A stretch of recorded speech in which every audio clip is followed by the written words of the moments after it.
Tonight, when the sun goes down, you are going to flip a switch. Light will flood the room. You won't think twice about it. You'll scroll through your phone, watch something on a screen, maybe eat a late meal, and eventually drift off to sleep sometime around midnight or later. But for 99.9% of human history, that switch didn't exist. When the sun set, the world went dark. Completely. Absolutely. No streetlights bleeding through the curtains. No phone screen casting a pale glow across the ceiling. No notification pulling you back from the edge of sleep. Just darkness. And cold. And the sound of the world at rest. And what your ancestors did in that darkness, what they actually did, hour by hour, from the moment the last light faded until the sun returned, is so different from your life tonight that it might as well be a different species living it. This is not a story about primitive people trembling in caves. That image is wrong. It was always wrong. The real answer is far stranger than fear, far richer, far more human than you have been led to believe. Your brain was built in the dark, not metaphorically, literally. The neural architecture you use right now to think, feel, dream, create, and connect was shaped over hundreds of thousands of years in an environment where every single night, without exception, the world around you went completely black. What happened in those hours, what ancient humans actually did with the dark, tells you something profound about who you are today. So let's go back. Not a few centuries, not to Rome or medieval Europe. Further, around 300,000 years ago, anatomically modern humans begin appearing in Africa. They have your skull, your hands, your capacity for language, for grief, for wonder. Their brains are indistinguishable from yours, but their nights look nothing like yours. Anthropologist Jerome Siegel at UCLA spent years studying the sleep patterns of three modern hunter-gatherer groups, the Hadza of Tanzania, the San of Namibia, and the Tsimane of Bolivia. People whose daily rhythms most closely resemble the pre-industrial baseline your brain evolved for. They don't have alarm clocks. They don't have electric light. They have the sun. They have the fire. They have each other. And what Siegel found rewrote almost everything researchers thought they knew about human sleep. These groups did not go to sleep when the sun went down. They stayed awake for hours after sunset. Not because they were anxious or distracted. They stayed awake because the hours just after dark were the most important hours of the day. They sat around the fire. They talked. They told stories. They laughed. They argued. They made decisions about where to move, what to hunt, who had wronged whom. They performed rituals. They sang. They stayed awake in the dark together because being awake in the dark together was not a failure of sleep hygiene. It was the foundation of human civilization. Then, typically, they slept for 6 to 7 hours, not the 8 that the modern wellness industry insists upon, and woke naturally before sunrise without an alarm, without the cortisol spike of a buzzing phone. Think about what that means for you. Your body is not broken because you cannot fall asleep the moment darkness arrives. Your brain is doing exactly what it evolved to do. The hours just after sunset were never designed for sleeping. They were designed for something else entirely. They were designed for other people. The campfire changed everything. When your ancestors learned to control fire, humans have been doing this for at least 400,000 years. The night stopped being a void and became a gathering place. Fire did something no other technology has quite replicated. It pushed back the dark just far enough to let people see each other's faces. And when you can see someone's face, something happens in your nervous system that is ancient and immediate and irreplaceable. You connect. Evolutionary biologist Polly Weisner at the University of Utah spent decades collecting data on the Ju Huanzi San people of southern Africa. And what she discovered about the content of their conversations is one of the most quietly revolutionary findings in modern anthropology. During the day, conversation was mostly practical, task-based. Who goes where, what needs gathering, how to fix something broken. Useful talk, necessary talk, but fundamentally transactional. At night, around the fire, everything shifted. At night, around the fire, humans told stories. Not instructions, not plans. Stories. About people who weren't there. About ancestors long dead. Journeys taken in other lifetimes. Events that happened before anyone present was born. Stories with heroes and villains and reversals of fortune. Stories that carried moral weight. Stories about what it means to be a person in this world. Wiesner found that this kind of narrative, firelight talk, accounted for more than 80% of nighttime conversation, compared to just 6% during daylight hours. 4 out of every 5 sentences spoken around a fire at night was a story about a person, a place, a time, a lesson, a truth. Your ancestors used the dark to build the invisible architecture of culture. And those stories weren't just entertainment, they were creating something inside the brains of every person sitting in that firelight circle. Something that would outlast the fire itself and outlast the people telling the stories. Researchers in cognitive science now believe that the storytelling around ancient fires was directly linked to the development of theory of mind, your ability to simulate another person's inner world inside your own head, to imagine what someone else is feeling, thinking, wanting, fearing. When you watch a film and feel your stomach tighten for a character you know isn't real, that is theory of mind. When you read a message and sense something is wrong, even though the words say everything is fine, that is theory of mind. When you lie awake replaying a conversation from years ago, wondering what the other person was really thinking, that particular specific human torment, that is theory of mind. It was forged in the dark, around a fire, through the nightly practice of climbing inside another person's experience and living there for a while. You are the descendant of the best storytellers. That capacity for empathy, for imagination, for the peculiar ache of caring about someone who doesn't exist. It came from the dark. But there is something else the darkness gave your ancestors that you have almost completely lost. Something so vast and so constant in their lives that its absence from yours represents one of the most radical environmental shifts in human history. The night sky. Before electric light existed anywhere on Earth, and electric light has existed for less than 150 years, which is less than 2 human lifetimes, which is nothing evolutionarily speaking. Every human being who ever lived fell asleep under a canopy of stars. Not the pale washed-out smear visible from a city rooftop. The full, overwhelming, incomprehensible depth of the Milky Way stretching from one horizon to the other. Hundreds of billions of stars. The dark patches between them. The slow wheel of constellations. The occasional streak of a meteor. Every night, without exception, for every human who ever lived until about 5 generations ago. This was not background scenery.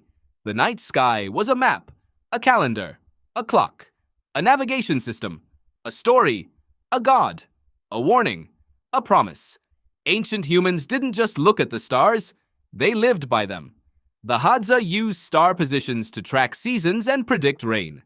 Aboriginal Australians carry star maps embedded in oral tradition more than 10,000 years old, recording astronomical events with enough precision that modern astronomers have verified them against historical models of the sky. The night sky was the first shared information system your species ever had. Before writing, before agriculture, before anything we normally think of as civilization. The stars were there, rotating above every campfire, organizing time and space and meaning for every human community on Earth. And you have never truly seen them, not the way your ancestors saw them every night of their lives. This is not a small loss. Researchers studying the psychological effects of light pollution have found connections between the absence of natural darkness and rising rates of anxiety, depression, and a particular kind of existential rootlessness, a feeling of being unmoored from something larger than yourself. The sense that something important is just out of reach, that the world is somehow smaller than it should be. Your ancestors looked up every night and felt themselves part of something incomprehensibly large. You look up and see an orange glow and the blinking light of an airplane. Now let's talk about what happened when your ancestors finally closed their eyes. Because sleep itself in the ancient world is not what happens when you collapse into your mattress after hours of screen time. Matthew Walker, neuroscientist at UC Berkeley, has built a body of work describing sleep not as passive unconsciousness, but as one of the most metabolically active, neurologically complex processes your body performs. Every night, while you are unconscious, your brain consolidates memory, deciding what to keep, modify, discard, and where to file everything that matters. It clears metabolic waste through the glymphatic system, a biological cleaning crew that only operates at full capacity during sleep, and that, when deprived of time, leaves behind the same proteins associated with Alzheimer's disease.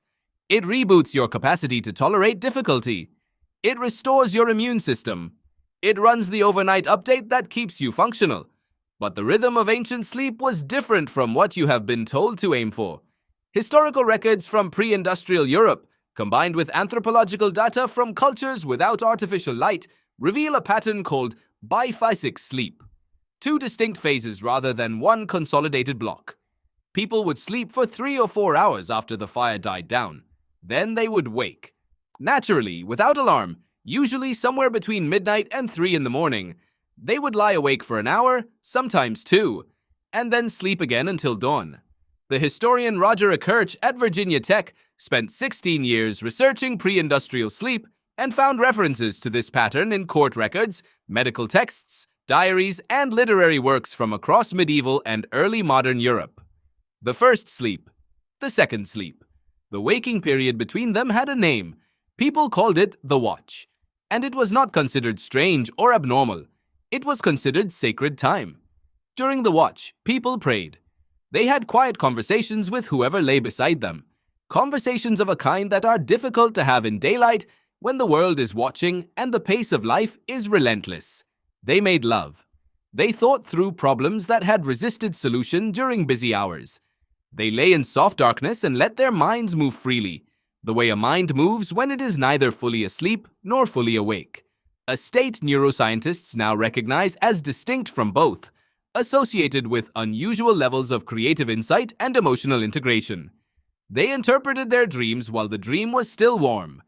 If you wake at 3 in the morning and cannot get back to sleep immediately, your first instinct is probably to treat it as a problem, to check your phone, to lie there cataloging your anxieties, to calculate how many hours remain if you fall asleep right now, and recalculate when you are still awake 20 minutes later. But there is a real possibility, grounded in historical record and anthropological data, that what your body is doing at 3 in the morning is not a malfunction. It is an ancient rhythm, a built-in pause, a space that was never meant to be filled with dread, but with stillness and the kind of thinking that only arrives when the day has ended and the next has not yet begun. The darkness was not the enemy. It was the environment, and it shaped your body in ways that still operate inside you right now, silently and continuously, whether you pay attention or not. Your circadian rhythm, the internal biological clock governing your hormones, body temperature, alertness, appetite, mood, and immune response, was calibrated over hundreds of thousands of years to the rhythm of natural light and darkness. It is exquisitely sensitive to light in ways most people never fully appreciate. When natural light fades, your brain begins releasing melatonin. Your core temperature drops. Your heart rate slows.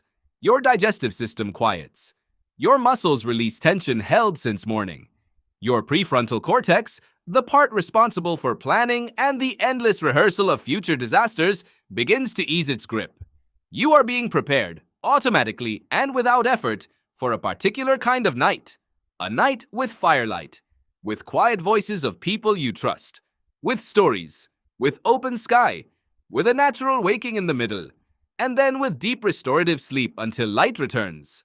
Instead, you give your ancient brain a glowing rectangle at 11 o'clock at night. The blue spectrum light from your phone, your television, your laptop is the same frequency as midday sun. Your photoreceptors cannot tell the difference. When that light hits your retina at 11 p.m., your brain receives a signal biologically identical to standing in a field at noon in July. Melatonin stops. Cortisol stays elevated. Your core temperature fails to drop. Your nervous system, receiving contradictory signals, it feels like night, you are tired, but the light says noon, stays in low-level alert that makes genuine deep sleep difficult to reach and harder to sustain. You have to drive somewhere, book something, find a place far enough from cities that the sky is still the sky. And even then, even when you find it, that particular shock of recognition when you see the Milky Way for the first time and understand that the universe is not a picture, it is a place, and you are in it. Even then, it is a novelty. a special occasion. For your ancestors, it was Tuesday night. What ancient humans actually did when the sun went down was not merely survive the darkness. They used it. They used it the way you use your most important hours. The ones you protect, the ones that feel most like yours. They used the dark to talk in ways that daylight did not permit. They used it to tell stories that held communities together and gave children a map for how to live. They used it to look at the sky and feel themselves part of something so vast that their individual problems shrank to their true size. They used it to sleep in a rhythm that gave their brains everything they needed, and to wake in the middle and simply be, without demand, without agenda, in the quiet dark. They used the dark to become human, and you carry all of that with you. Every neural pathway shaped by 100,000 years of firelit evenings. Every instinct toward story, toward gathering, toward looking up. Every 3 a.m. waking your modern life has taught you to treat as a problem. Every inexplicable feeling on a dark country road that the universe is larger than your plans for it. Every moment when a campfire does something to your nervous system that no other light source replicates. Something old, something calming, something that feels, against all logic, like coming home. Your brain was built in the dark, and somewhere beneath the light you live in, beneath the screens and the streetlights and the endless artificial noon, it is still there, still waiting, still running the ancient programs, still listening every evening for the fire to be lit and the stories to begin. Tonight, when the sun goes down, you are going to flip a switch. And somewhere beneath the light, your ancient brain will keep waiting, patiently, faithfully, for as long as it takes, for the fire. Videos बनाने हैं, Filmora है ना।